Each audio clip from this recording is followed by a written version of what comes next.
begin today by catching up. Where were we last week? And what was going on? We were in Matthew 16, and I think we finished up on verse 20. Yes, sir. What was happening there, Ron? Or anyone? Well, this is where where Jesus was out walking across the water, and Peter saw him, and he declared that he is the Christ, the Son of the living God. Well, close. So That was yeah, there earlier. was Jesus and walking on the water, and Peter. That was a few weeks ago. Right. But you're absolutely right about that other part. That Peter makes a confession of faith. How does that all kind of come about? Jesus asks, "Who do people say that I am?" Absolutely. And then he turns it to the personal. Who do you say that I am? Who do you Right. claim? Yeah.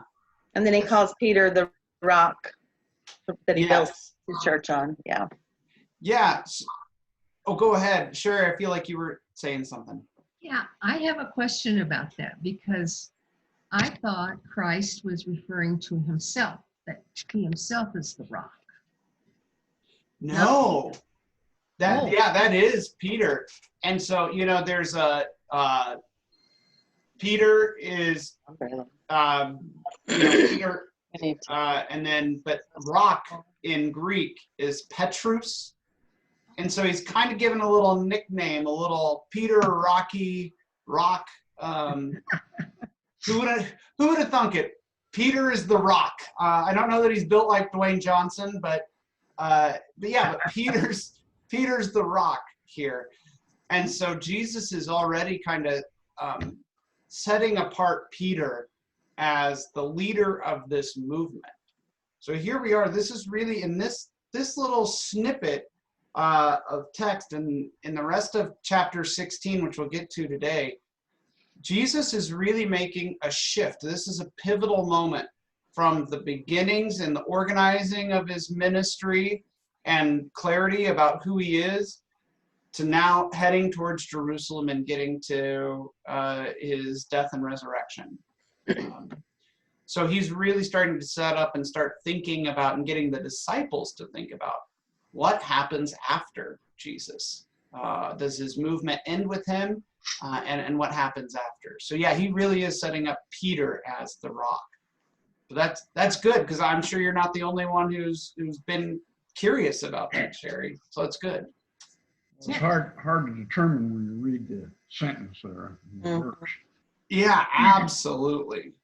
You read it real Absolutely. quick, you think it's just like Sherry thought it was.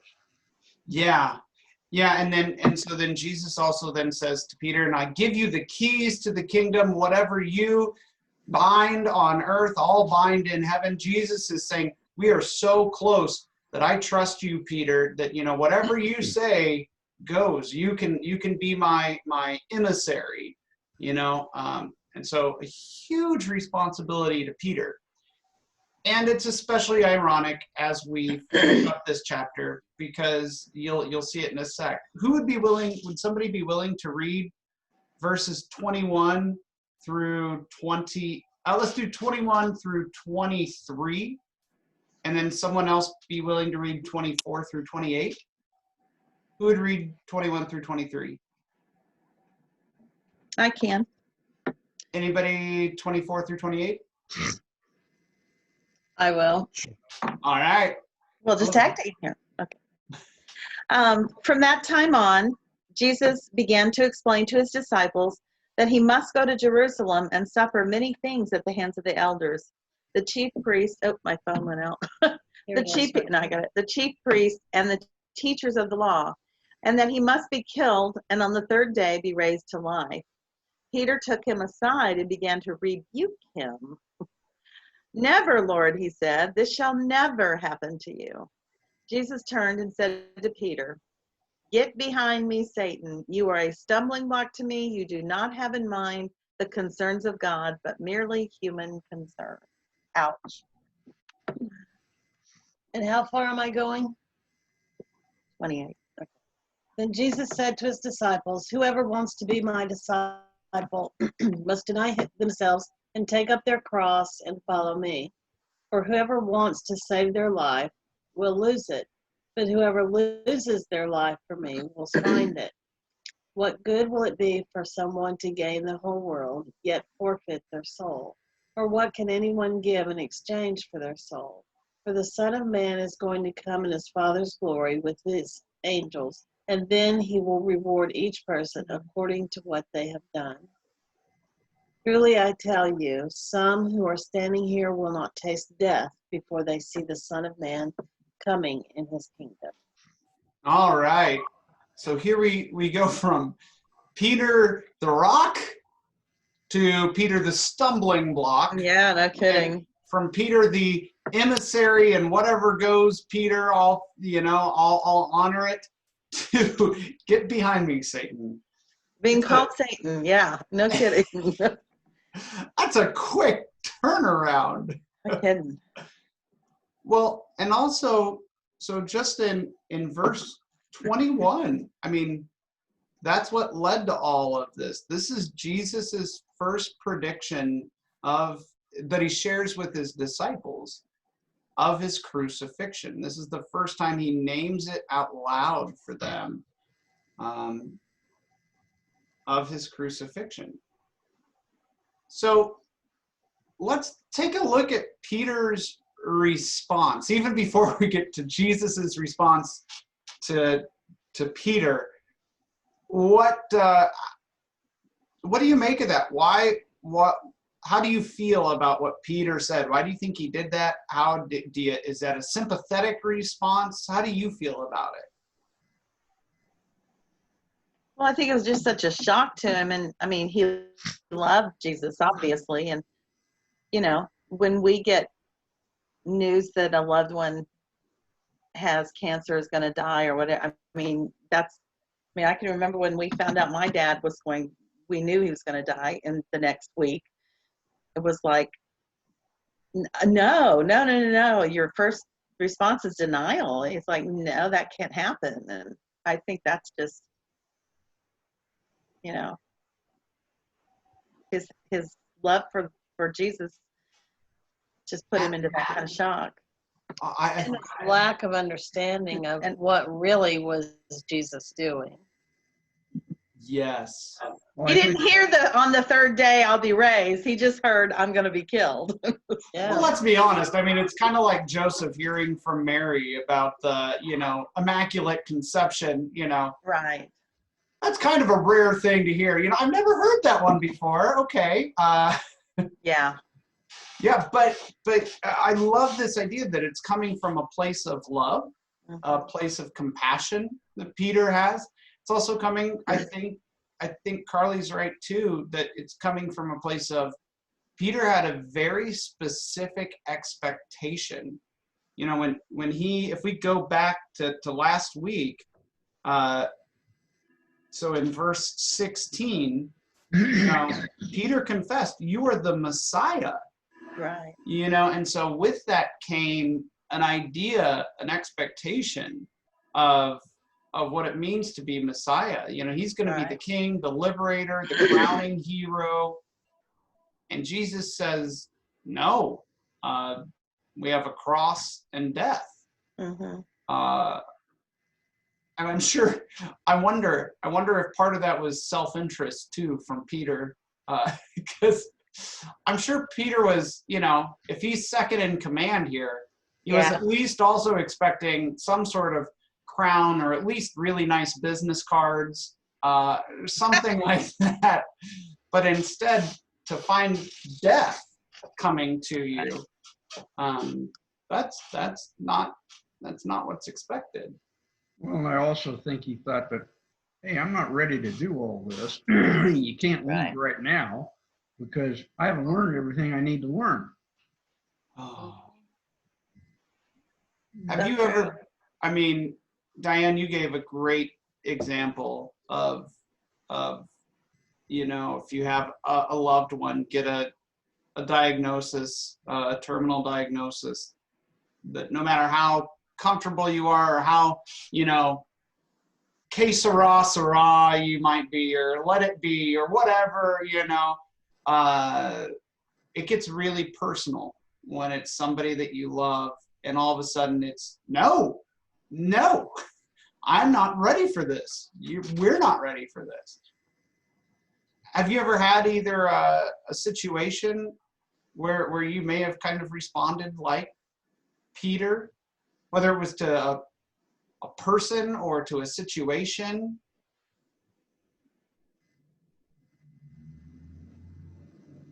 It's funny because in that situation I'm talking about, because we did know, this is a long story, but we brought my dad here for surgery and he got MRSA, and it just, long story. But anyway, we knew on Friday, I think it was Friday, the dialysis just was not working, and he chose not to take, he basically chose to die, and he knew it. And we got him a psychologist to come and visit with him because we were afraid he was just depressed. And we finally, and he said to me, long story, he calls me Daddy, and he said, Daddy, you're just going to have to let me go. And finally, it was like, oh, okay. So then we started making all the arrangements to get him back to Arkansas. So we knew, the doctors told us before we left here, you have a couple days with him. That's all you have. So we knew, and we could, brothers came, everybody came. But one of my brothers said almost that exact thing. Absolutely no. He's got to say all the, my kids need more time with him. We need to bring him, And so it was that didn't, just absolute no. And he was angry at us for, allowing my dad to make this decision, because he wanted more time. Like Ron said, he just felt like we needed, even if it was another month, we needed more time with him. But yeah, that was really, but it was nice to know we had 2 days, because then, we were able to, but even to this day, I still do gosh, I wish I would have asked him this, and I wish I would have continued, and I wish I would have talked to him more about this. I wish Yeah. But, so many people don't get that opportunity to know that their loved one is leaving. And so I appreciate that we had that kind of, forewarning. Absolutely. Thank you for sharing. Any other examples from folks? I know that for me, our family moved a lot, and I really thought when we had moved to Grand Island at the end of my 5th grade year, actually it was beginning of 6th grade, that was going to be the end of moving for us, and I was so tired of having to make new friends. Yeah. And it was one of those where I just started 8th grade, and I think Dad had not known if his Lincoln position, it was something that kind of came up quickly, and he had to kind of jump on quickly and start quickly. And it was one of those where we just started 8th grade, and it was like, okay, we're moving in 2 weeks, so say goodbye to everybody. And I was just, no, Dad, no, I refuse to believe it. So I acted like a jerk to my parents for like 2 months, and I did a lot of self-destructive things. That's, if you've ever heard this story before, like as an 8th grader, I got arrested for shoplifting, because I just wanted to prove to my parents that moving was a horrible thing and that I was maladjusted, and if we just stayed here, everything would be okay. If you stayed there where you shoplifted. Yeah. Right. The logic of a 14-year-old. I do know that logic. Oh, yeah. Yeah, and some of us handle change better. No, none of us like change. That's just human nature. But some of us really have a hard time with it. Some of us are hardwired to really dislike change, and that's okay. There's a reason why I say that all change is loss, even good change. Yeah. And Peter was just not ready to see any good coming out of this. So how do you think, so then Peter so then Jesus turns to him. How do you feel about Jesus's response? Do you think that was fair? Do you think that was, why did he respond? How did he go from, hey, Peter, you're my right-hand man, to get behind me, Satan? Well, he just told him he was the right-hand man, but now he's standing in his way. And he didn't want that. He knew exactly what was going to happen, and it had to happen. And here Peter is trying to stop him. So he thought, how can he be number two? You know, in my parlance, it's just like your executive officer not doing what you want him to. Yes. I think that's a great metaphor, Ron. Yeah. You'd just been promoted to second in command, and then all of a sudden he starts trying to tell the leader how to act. And that's, yeah. And Jesus is saying, you know, and the term, I know we often talk about Satan as like a pitchfork red devil, but you know, throughout any time in Hebrew scripture, ha-satan in Hebrew would be how it was written. And so you had this idea, it was like an adversary, like imagine a legal counsel, like a prosecutor. You know, this is somebody who is challenging you, legally trying to challenge you. And so it isn't, I don't think Jesus is saying, Peter, you're evil incarnate. He's saying, hey, don't try and be the adversary trying to go against what I'm saying. Don't try to step in charge and redirect my focus. I know what I'm doing, and I need you to trust me. I need you to still be my follower. I trust you more than any other follower, but I still need you to be my follower. And so then Jesus continues on. If any want to become my followers, let them deny themselves and take up their cross and follow me. You know, and this is one of the most famous lines in the gospel. This whole, for those who want to save their life will lose it. Those who will lose their life for my sake will find it. How do you deal with that? That's a hard, I was reading an article about, I was reading an article by, you might know Diana Butler Bass. She's a Christian author. She had been a pastor, but she left ministry because she felt like she was encountering God more outside of the church and outside of a specific, of serving one specific tradition. And she became a professor. She'd always been a teacher, and but she wrote a pretty famous book about 10 or 15 years ago called Leaving Church. And she was remembering when she was writing that her editor she was talking about being challenged so much of her Christian language she realized was not accessible to a lot of people. Salvation and sanctification and what does that stuff all mean? But she was, at one point she quoted where Jesus says, you know, any who want to follow me but do not hate their mother and father, or willing to go against their brother and sister. Right. The editor had written a note, check the source. This can't be right. Far too negative to be Jesus. Oh, that's funny.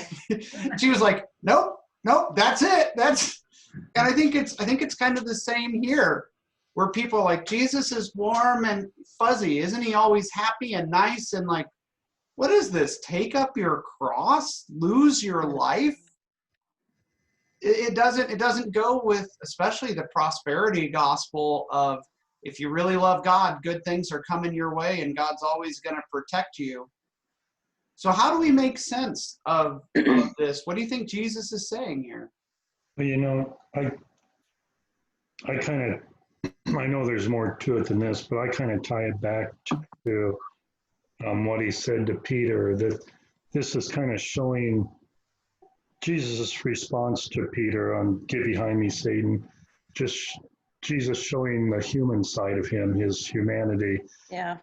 and that because he just talked to him about what he had to go through, and that had to weigh on him. Hey, I'm going to basically be tortured and convicted and put on a cross and die for you guys. And could I get a little support here? The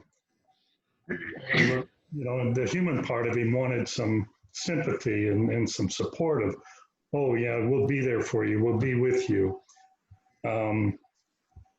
So I kind of see his response a little bit out of, you're not understanding, you're not feeling my pain here right now, what I'm going through. And then when he says, if any man would come after me, could he, that's following up on that. Hey, you have to look what I'm telling you, what I'm going through. And you guys need to do that too. You need to be thinking along that line. Absolutely. And I, for most of those early, for most of those disciples, to take up your cross ended up meaning a very literal cross. Many of them were crucified or stoned or in some way killed for their faith. I always love the story. There's a great space if you ever get to go to Rome, or if you've been, there's a road, the Appia Antiqua, just outside of Rome, that was the old Roman highway. It's where Spartacus and all of his uprisers were crucified. It's where all the Jewish and Christian cemeteries are, because you couldn't be buried within Roman walls. It was where the Roman armies always went out to sea if they were fighting the Greeks or when they were engaged with the Egyptians. But on this road, it was supposedly said, once things started getting really hot in the late 60s for the early Christians with Nero, Peter had been warned that Nero was looking for him and out to kill him. And Peter was out on Appia Antiqua trying to walk away, planning on leaving. And the risen Christ returns to him, as the fable goes, appeared to him on that road and said, I told you, you would have to take up your cross. It's time to go back. And that he helps walk with him and walks him into Rome to give Peter the courage to return and to be crucified. And historically, also Peter said, I'm not worthy of a death like my Lord's. And so he was actually crucified upside down. So early Christian lore. So when we start talking about, so then what does it mean if probably none of us are going to get martyred for our faith, God willing not? What does it mean to bear your cross then? Does this text apply? What does it mean for you to lose your life? In what ways have you done that? In what ways do you do that? I don't have an answer to that question necessarily, except to say I looked this passage up, and I'm not a proponent necessarily of the message, but I think it does sometimes illuminate our reading. And in that translation, the verse reads, "Then Jesus went to work on his disciples. Anyone who intends to come with me has to let me lead." And I think that's what Get behind me. you guys are talking about. You have to be the leader. Don't run from suffering. No, you're not in the driver's seat. I am. Don't run from suffering. Embrace it. Follow me, and I'll show you how. So, kind of. Does that get you through? Did you read verses 24 through 26? No, I just read 24. I'm curious. Would you keep going? Yeah, through okay. 26? Yeah. All right, 25 and 26. Self-help is no help at all. Self-sacrifice is the way, my way, to finding yourself, your true self. What kind of deal is it to get everything you want but lose yourself? What could you ever trade your soul for? Mm. That's good. So does that help connect it with anybody? Thank you, Carly. I like that, and I am a fan of The Message. I think if you're not familiar with The Message, that's a version of the Bible that is kind of written in modern day colloquialisms by Pastor Eugene Peterson, great pastor who just and professor who passed away, who died I think last year, maybe 2 years ago. Can't remember, but good. But it does kind of, sometimes when you can't understand what even the NIV or New American Standard is saying, yeah, it does kind of paraphrase it. And I see that too, you know, he told Peter to get behind him. You know, I think Peter, I mean, you know, they usually hung on every word Jesus said, but, you know, Jesus just got done telling him what was going to happen, and Peter's like, no, that's not going to happen. It's like, how dare you tell Jesus? he knows what's going to happen. And then, you know, he tells him to get behind him and not in front of him, or not, you know, and I think, and then he goes on, and that's kind of heavy. It's kind of like, but you know, kind of the same thing's going to happen to you. But I do think we have to, you know, I think we get rebuked sometimes by Jesus when we think we're, you know, in way, and there are ways that he can rebuke us through people or events or whatever. And I think we do have to remember he needs to be in front and we need to be following him. And Yeah, well, that's good. So with all that in mind, any other ways that you feel like you either using the language of taking up your cross and or the language of you know, letting Jesus lead and self-sacrifice, how do you live that? Or how do you see that? 'Cause sometimes it's really hard to name it for ourselves, but especially us good Midwestern folks, we're humble. We don't like to brag. I know that's a sin. But risk it a little bit, because I bet there are some ways that you have sacrificed, some ways that you have followed Jesus, and some crosses that you've taken up. In what ways do you do that? I think the first thing that affected me was giving up selfish pride and living a humble life. Not that I speak humbly. I can be a little arrogant, but did he just chuckle? Don't let her tell you that. She's not arrogant. No. I just feel like God, in saving me, he already knew how he would use me, given my my God-given talents, but also I think just the natural way that I would express myself and relate to other people. God tapped into that. He knew how to do it, how to encourage me in it. But it was very hard for me to acknowledge that there were certain choices I could not make in life. That choices that I would make for myself. I had to make the choice that God would have for me. And seeking his wisdom from the time I was, 15?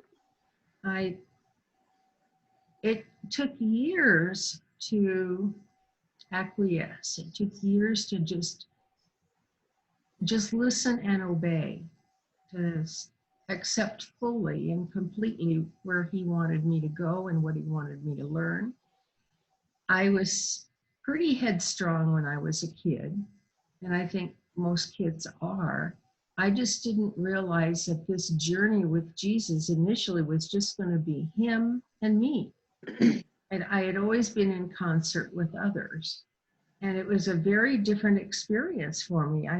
This private conversation that I had with Christ had to do with just shedding the old man, the old girl, and being willing to be directed, having no idea where we were going with this, what would he would expect.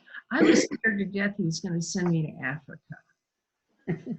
I thought, this is just too much. And he gave me time to work through that, let me go through nursing school, and it with a good 5 or 6 years, I was finally beginning to understand that you're called, you're not forced.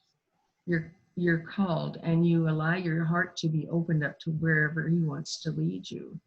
And I feel as though shedding the old man was, well, it was like turning into a butterfly. Or maybe in my case, it was a dragonfly. Just be what God made you to be. I didn't craft that for myself. It was where he directed me. And I love that calling. He took all the question out of it. I just obeyed. Of course, I like you ladies. Sometimes you feel directed in a certain way, but you're not quite sure how to make that happen. And there are times that listening to God, it was like quiet air. What's he saying? And he may just be asking me to be wise in what he taught me and to walk in faith. Thanks, Sherry. I really like that. And, and I think it goes to show too that, I think so often, most of us, myself included, when you get to this text, it gets really scary because none of us want cross. None of us want the cross. But using that language that Carly shared from the message of letting God guide us to being our best selves, to living the life that we've been gifted in who God created us to be led into that. It isn't always painful. It requires a letting go of ego, but it doesn't necessarily mean painful. Sometimes it's discovering a part of ourselves that we never really knew, but it turns out that we love it. When I was younger, if we were having these conversations, I know I talk a lot now, you never would have gotten a word in edgewise because I didn't know how to listen. I felt comfortable talking to anybody, and so I did it nonstop. I was not a good listener, but I knew that I was missing out on so much, and that if I was ever going to be a pastor, you need to start by listening and learning from others. And so when I accepted the call into ministry, it began a long process of quieting my soul and quieting my mouth. And so it was one of those things that at the time seemed like a sacrifice, but I so appreciate it's become such an enriching part of who I am and a gift that I bring to ministry of creating space for people to share. But at the beginning, boy, that sure seemed like it was a self-sacrifice, but it turns out it's a part of me that I love that I just didn't know and I hadn't cultivated before. So I think sometimes those things that we're called to do that is a part of our letting go of self are things that are actually really life-giving, but we just didn't know it, or maybe we had never really leaned into that side of ourselves before. It's such a time of growth. You don't know which way you're going to grow, and you don't know who God's going to bring into your life to stimulate that growth. It was very interesting to me that there were people that came alongside. There was a ward clerk in the hospital who came alongside me, and she just knew something spiritual was going on, and by golly, she got me to church. It was a wonderful experience. You just never know who God's going to use. Exactly right. And I think Jesus, especially in that verse 26, is getting back to I think probably the most memorable scene in the Gospels that's similar to this is in Luke, Mary and Martha, and that Mary has chosen a better way that cannot be taken away from her. And Jesus is talking about what's your ultimate concern, as Paul Tillich, a 20th century theologian, talked about, your ultimate concern. Jesus is talking about, don't give away your ultimate concern for something as trivial as money or status or something that can be taken away. Hold on to the stuff that gives you love and brings you closer to God. That's the important stuff. And so I think it's talking about, what do we really value and what are we willing to sacrifice in our lives?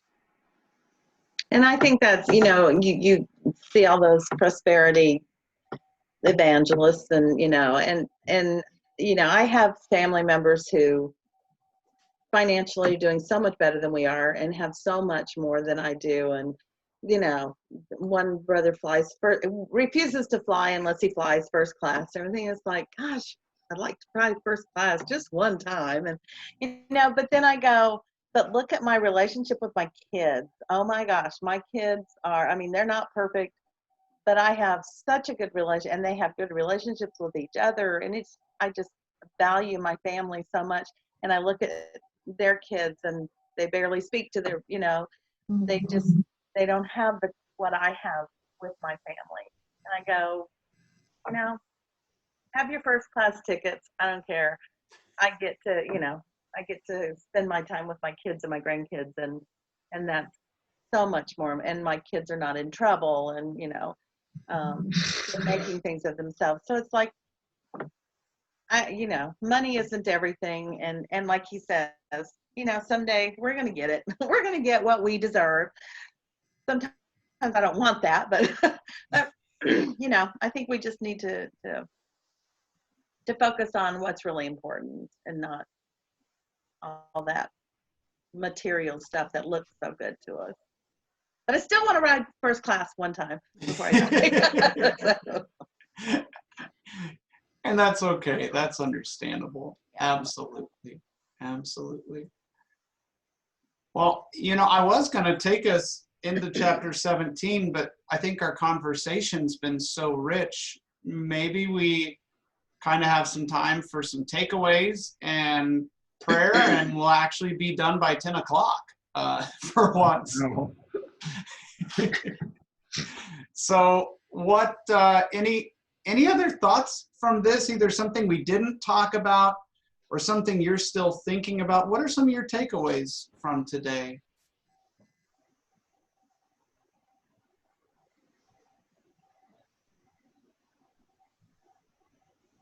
Well, I think we just have to remember that, Jesus does know what's going on.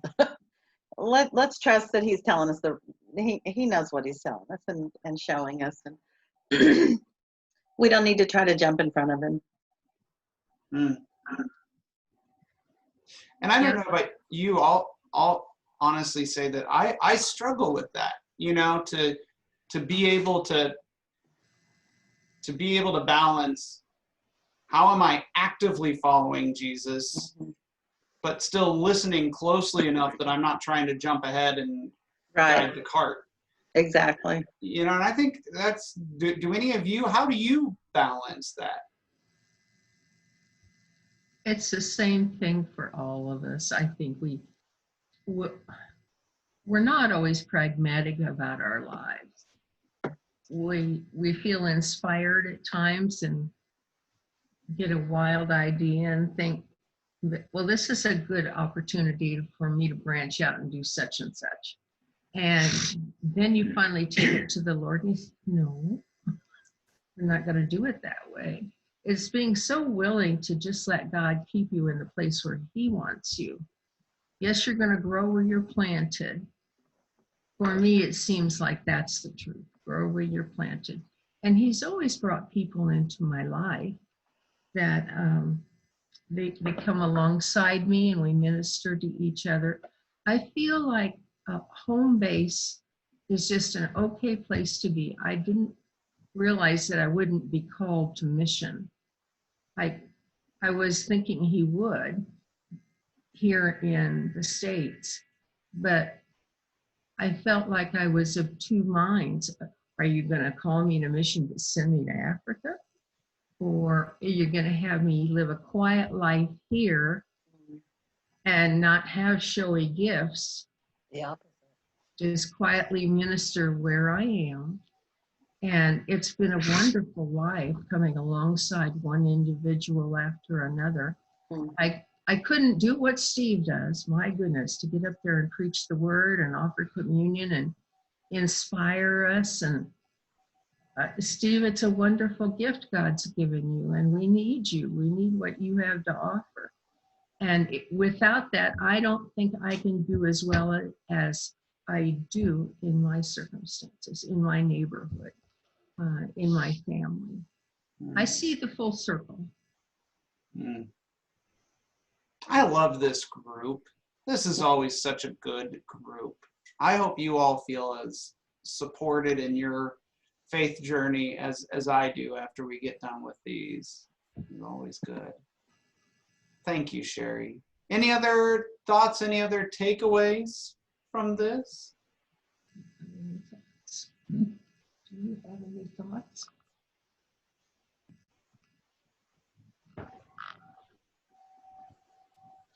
Dan, you've been awfully quiet today. Just soaking it all in, just playing sponge. I'm practicing that listening. I've never been known to talk too much, though, I guess. That's because you're always so good at just quietly, which, by the way, I need to say thank you before I forget. Dan was, not only does Dan always take care of things around the church, but Dan had actually got to the church yesterday before I did and picked up some branches that needed in the parking lot for like a month because I had not taken care of them. So thank you, Dan. That's no problem. Sometimes those actions are nice to go along with the words too. So you're always so good at doing that. Does that ever feel like a cross? Is that a part? Because I feel like you're one of those people that will just quietly get things done. Does that ever feel like self-sacrifice? Not too much. The older I get, the more I only take the things I really want to do. So that's probably smart. Yeah. Well, we'll be talking about that in worship, the importance of boundaries. So that's good to know. That's good to know. Well, thank you everybody for the great. Carly, I didn't know if were you trying to jump in? Oh, I was just gonna say, Sherry, you were looking for God to send you. You were afraid God was going to send you to Africa. In my younger years, I just knew He was going to, and that I was going to be a missionary, and that's what my plan was, and that's what my expectation was.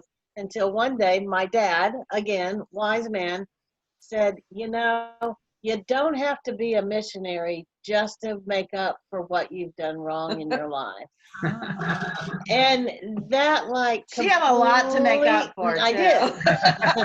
I did.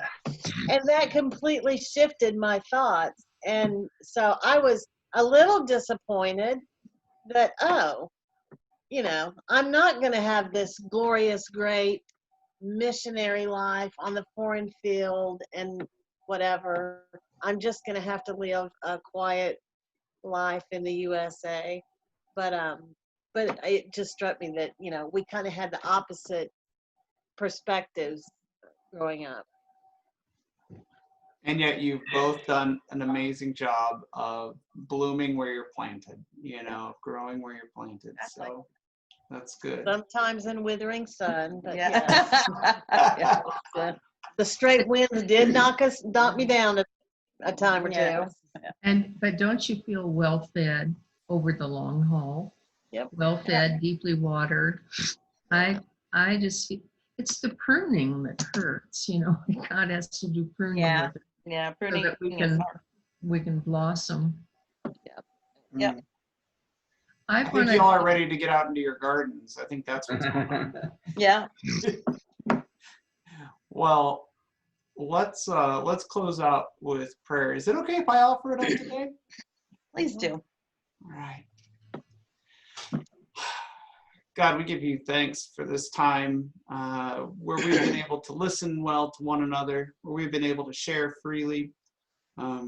We do thank you for the ways that that you are our gardener, that you tend to us crops, that you water us with your Holy Spirit, that we have that seed of love planted in our hearts from Jesus, and that you continue to help us grow. And even in those places where we get pruned, those places where we need guidance and redirection, God, help us remember that that's just a part of being human, and that you do it because you love us, and that you are there for us. And thank you for this gift of community, so that we can see that we're all a part of your garden, and that we're all a part of the blessings that you make grow for this world. Guide us, be with us this week until we're able to meet again. We pray this in your Son's name. Amen. Amen. Thank you. Well, thank you all. I think the Kennedys and I are going to stay on for a sec to chat, but thank you, Ruffs. Thank you, Dan. It was good seeing everybody. Good to Bye, see everybody. you. Have a good week. Bye.